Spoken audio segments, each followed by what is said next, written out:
ಪ್ರೀತಿಯ ಶರಣ ಬಂಧುಗಳಿಗೆ ವಚನಗಳ ವಿತ್ ಮುಗುಳನಗೆ ಚಾನಲ್ ಕಡೆಯಿಂದ ಶರಣಾರ್ಥಿಗಳು. ಇಂದಿನ ವಿಡಿಯೋದಲ್ಲಿ ಅಂಬಿಗರ ಚೌಡಯ್ಯನವರ ವಚನ ಮತ್ತು ಆ ವಚನದ ಅರ್ಥ ತುಂಬ ಅದ್ಭುತವಾಗಿದೆ. ಪೂರ್ತಿ ವಿಡಿಯೋ ನೋಡಿ.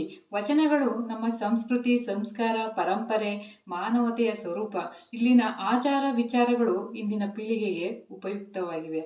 ಆದ್ದರಿಂದ ನಾಳೆ ಇನ್ನೂ ಹೆಚ್ಚಿನ ಅರ್ಥಪೂರ್ಣವಾಗಿರುವಂತಹ ಶರಣರ ವಚನಗಳನ್ನು ಹೇಳಲು ಪ್ರೋತ್ಸಾಹ ಕೊಡಿ. ಪ್ರೋತ್ಸಾಹ ಅಂದರೆ ಏನು ಅಂತ ಯೋಚನೆ ಮಾಡ್ತಾ ಇದ್ದೀರಾ? ಏನಿಲ್ಲ, ಪೂರ್ತಿ ವಿಡಿಯೋ ನೋಡಿ. ನಿಮಗೆ ಇಷ್ಟ ಆದರೆ ಒಂದು ಲೈಕ್ ಮಾಡಿ ಮತ್ತು ಕಮೆಂಟ್ ಮುಖಾಂತರ ನಿಮ್ಮ ಅನಿಸಿಕೆ ಅಭಿಪ್ರಾಯಗಳನ್ನು ತಿಳಿಸಿ. ಅರಿಯದ ಗುರು ಅರಿಯದ ಶಿಷ್ಯಂಗೆ, ಅಂದಕನ ಕೈ ಅಂದಕ ಹಿಡಿದೆಡೆ, ಮುಂದ ನಾರು ಕಾಬರು ಏಳಲೆ ಮರುಳೆ, ತೊರೆಯಲದ್ದವನ ನೀಸಲರಿಯದವ ತೆಗೆವ ತೆರನಂತೆಂದ ನಂಬಿಗರ ಚೌಡಯ್ಯ. ಈ ವಚನದ ಅರ್ಥ ಹೀಗಿದೆ. ಗುರುವು ಅರಿಯದ ಶಿಷ್ಯಂಗೆ ಬೋಧಿಸುವುದರಿಂದ ಉಂಟಾಗಬಹುದಾದ ಅನರ್ಥವನ್ನು ಅಂಬಿಗರ ಚೌಡಯ್ಯ ಈ ವಚನದಲ್ಲಿ 2 ದೃಷ್ಟಾಂತಗಳ ಮೂಲಕ ವಿವರಿಸಿದ್ದಾರೆ. ಮೊದಲನೆಯದು, ಅರಿಯದ ಗುರುವು ಅರಿಯದ ಶಿಷ್ಯನೊಂದಿಗಿನ ಸಹಚರ್ಯವು ಕುರುಡನೊಬ್ಬನು ಇನ್ನೊಬ್ಬ ಕುರುಡನ ಕೈ ಹಿಡಿದು ದಾರಿ ನಡೆಸುವ ಸ್ಥಿತಿಗೆ ಸಮಾನವಾಗಿರುವುದು. ಎರಡನೆಯದು, ಅರಿಯದ ಗುರುವು ಅರಿಯದ ಶಿಷ್ಯನೊಂದಿಗಿನ ಸಹಚರ್ಯವು ಈಜು ಬಾರದವನು ನೀರಲ್ಲಿ ಮುಳುಗಿದವನನ್ನು ರಕ್ಷಿಸಲು ಮಾಡಿದ ಪ್ರಯತ್ನಕ್ಕೆ ಸಮನಾಗಿರುವುದು. ಲೋಕದ ವಿಚಾರಗಳನ್ನು ಅರಿತುಕೊಂಡು ಅರಿಯದವನಿಗೆ ಬೋಧಿಸುವವನು, ಬೋಧಿಸಿ ಬುದ್ಧಿವಂತನನ್ನಾಗಿಸುವವನು ಗುರು ಎನಿಸಿಕೊಳ್ಳುತ್ತಾನೆ. ಹಾಗೆಯೇ ಅರಿಯದವನು ಅರಿತವನಿಂದ ಎಷ್ಟು ಸಾಧ್ಯವೋ ಅಷ್ಟನ್ನು ಅರಿತುಕೊಳ್ಳುವುದಕ್ಕೆ ಅಪೇಕ್ಷಿಸುವುದು ಶಿಷ್ಯ ಎನಿಸಿಕೊಳ್ಳುತ್ತಾನೆ. ಶಿಷ್ಯನಾಗಿ ಬರುವವನು ಅರಿತಿರಬೇಕಾದುದಿಲ್ಲ, ಆದರೆ ಅರಿಯುವ ಹಂಬಲ, ದೃಢ ಮನಸ್ಸು ಅಗತ್ಯವಾಗಿ ಬೇಕು. ಆದರೆ ಗುರುವಾದವನು ಎಲ್ಲವನ್ನೂ ಅರಿತಿರಬೇಕು. ಅರಿತಿದ್ದರೆ ಮಾತ್ರ ಆತ ಗುರುವೆನಿಸಿಕೊಳ್ಳುತ್ತಾನೆ ಮತ್ತು ಆ ಸ್ಥಾನಕ್ಕೊಂದು ಮಹತ್ವವೂ ಇದೆ. ಅನರ್ಹ ಅರಿತ ಗುರುವಿನ ಸಂಪರ್ಕಕ್ಕೆ ಅರಿಯದ ಶಿಷ್ಯ ಬಂದರೆ ಅವನು ಅರಿತು ಬಾಳುವಂತನಾಗುತ್ತಾನೆ. ಆದರೆ ಅರಿಯದ ಗುರುವಿನ ಸಂಪರ್ಕಕ್ಕೆ ಅರಿಯದ ಶಿಷ್ಯ ಬಂದರೆ ಅವರ ಸ್ಥಿತಿ ಕುರುಡನೊಬ್ಬ ಕೈಯನ್ನು ಇನ್ನೊಬ್ಬ ಕುರುಡ ಹಿಡಿದು ದಾರಿ ನಡೆಸಿದಂತಾಗುತ್ತದೆ. ಇಬ್ಬರೂ ಕುರುಡರಾಗಿರುವುದರಿಂದ ಇಬ್ಬರಿಗೂ ಏನೂ ಕಾಣಿಸದು.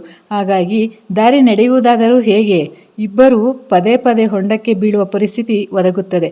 ಹಾಗೆಯೇ ನೀರಿನಲ್ಲಿ ಮುಳುಗಿದವನನ್ನು ರಕ್ಷಿಸಬೇಕಾದರೆ ರಕ್ಷಿಸುವವನಿಗೆ ಈಜು ಕರಗತವಾಗಿರಬೇಕಾಗುತ್ತದೆ. ಈಜು ಬಾರದವನು ನೀರಲ್ಲಿ ಮುಳುಗಿದವನನ್ನು ಕಾಪಾಡುತ್ತಾನೆ ಎಂದು ನೀರಿಗೆ ಧುಮುಕಿದರೆ ಇಬ್ಬರೂ ನೀರು ಪಾಲಾಗುವುದು ಅನಿವಾರ್ಯ. ಅರಿವಿನ ಗುರುವಿನ ಸ್ಥಿತಿ ಇದಕ್ಕಿಂತ ಭಿನ್ನವಲ್ಲ. ಗುರುವಾಗಬೇಕೆಂಬ ಹಂಬಲವುಳ್ಳವನು ಮೊದಲು ತಾನು ಎಲ್ಲವನ್ನೂ ಅರಿತುಕೊಳ್ಳುವುದಕ್ಕೆ ಪ್ರಯತ್ನಿಸಿರಬೇಕು. ಅರಿತ ಮೇಲೆ ಬೋಧಿಸಬೇಕು. ಹೀಗೆ ಬೋಧಿಸುತ್ತಲೇ ಹೆಜ್ಜೆ ಹೆಜ್ಜೆಗೂ ಇನ್ನಷ್ಟು ತಿಳುವಳಿಕೆಯನ್ನು ಪಡೆದುಕೊಳ್ಳುವುದಕ್ಕೆ ಸಾಧ್ಯವಾಗುತ್ತದೆ. ಬಹುಶಃ ಅಂಬಿಗರ ಚೌಡಯ್ಯನ ಕಾಲದಲ್ಲಿ ಏನೂ ಅರಿಯದವರು ಗುರುಗಳೆಂದು ಹೇಳಿಕೊಂಡು ಬೋಧನೆಗೆ ತೊಡಗಿಕೊಳ್ಳುತ್ತಿದ್ದರೆಂದು ತೋರುತ್ತದೆ. ಇದರಿಂದ ಸಮಾಜ ವ್ಯವಸ್ಥೆ ಕುಸಿಯುತ್ತಿರುವುದನ್ನು ಕಣ್ಣಾರೆ ಕಂಡು ಅದನ್ನು ಈ ವಚನದಲ್ಲಿ 2 ದೃಷ್ಟಾಂತಗಳ ಮೂಲಕ ವಿಭಂಡಿಸಿದ್ದಾರೆ. ಇಂದಿನ ಸಾಮಾಜಿಕ ಸಂದರ್ಭದಲ್ಲಿಯೂ ಇದೇ ಪರಿಸ್ಥಿತಿ ಮುಂದುವರೆದುಕೊಂಡು ಬಂದಿರುವುದು ಆಶ್ಚರ್ಯಕರವಾದರೂ ಇದೇ ಸತ್ಯ. ಅಂಬಿಗರ ಚೌಡಯ್ಯನವರ ಇನ್ನೊಂದು ಅರ್ಥಪೂರ್ಣವಾಗಿರುವಂತಹ ಒಂದು ವಚನ. ಗುರುವೆನೆಂಬೆನೆ ಅಲಬರ ಮಗ, ಲಿಂಗವನೆಂಬೆನೆ ಕಲ್ಲು ಕುಟಿಕರ ಮಗ, ಪ್ರಸಾದವನೆಂಬೆನೆ ಒಕ್ಕಲಿಗರ ಮಗ, ಪಾದೋದಕವೆಂಬೆನೆ ದೇವೇಂದ್ರನ ಮಗ, ಈಸುವ ಹಿಡಿಯಲೂ ಇಲ್ಲ ಬಿಡಲೂ ಇಲ್ಲ, ತನ್ನೊಳಗ ನೋಡೆಂದ ನಂಬಿಗರ ಚೌಡಯ್ಯ. ಈ ವಚನದ ಅರ್ಥ ಹೀಗಿದೆ. ಗುರುವೆಂಬೆನೆ ಹಲಬರ ಮಗ. ಈ ವಚನದ ಅರ್ಥ ತುಂಬ ರೋಮಾಂಚನವಾಗಿದೆ.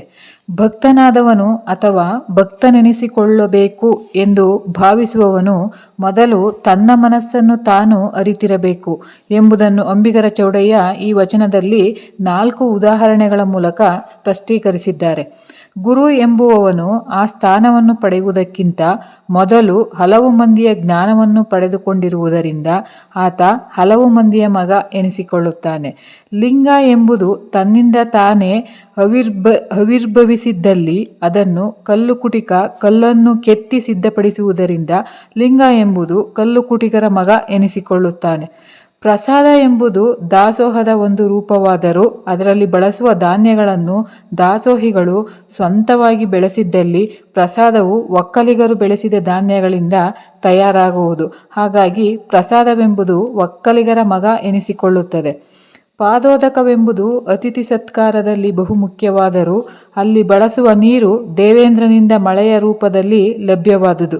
ಆದ್ದರಿಂದ ಅದು ದೇವೇಂದ್ರನ ಮಗ ಶಿವಭಕ್ತನಾದವನು ತನ್ನ ದೈನಂದಿನ ಅನುಷ್ಠಾನಗಳಲ್ಲಿ ಗೌರವಿಸುವ ಮತ್ತು ಬಳಸುವ ಗುರು, ಲಿಂಗ, ಪ್ರಸಾದ ಹಾಗೂ ಪಾದೋದಕಗಳಾವುವು ಆತನ ಸ್ವಂತದ್ದಲ್ಲ.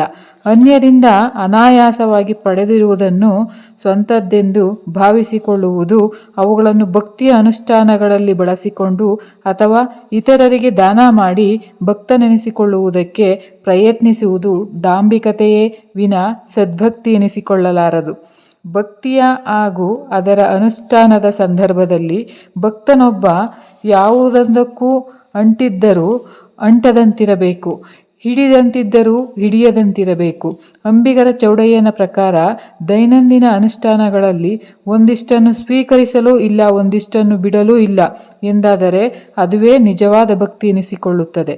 ಇದನ್ನು ಸಾಧಿಸಬೇಕಾದರೆ ಭಕ್ತನಾದವನು ಅಥವಾ ಭಕ್ತನಾಗ ಬಯಸುವವನು ಮೊದಲು ತನ್ನ ಮನಸ್ಸನ್ನು ಹಾಗೂ ಅಂತರಾಳವನ್ನು ಅರಿತಿರಬೇಕು. ಇಲ್ಲದಿದ್ದರೆ ಎಲ್ಲವೂ ಬೂಟಾಟಿಕೆ ಎನಿಸಿಕೊಳ್ಳುತ್ತದೆ. 12ನೇ ಶತಮಾನದಲ್ಲೇ ಭಕ್ತಿ ಹಾಗೂ ಭಕ್ತನ ಹೆಸರಲ್ಲಿ ಸಾಕಷ್ಟು ಬೂಟಾಟಿಕೆ ಹಾಗೂ ಡಾಂಬಿಕತೆಗಳು ತುಂಬಿಕೊಂಡಿದ್ದವು ಎಂದು ತೋರುತ್ತದೆ. ಅದಕ್ಕಾಗಿಯೇ ಅಂಬಿಗರ ಚೌಡಯ್ಯ ಈ ವರ್ತನೆಯನ್ನು ಖಂಡಿಸುತ್ತಾರೆ.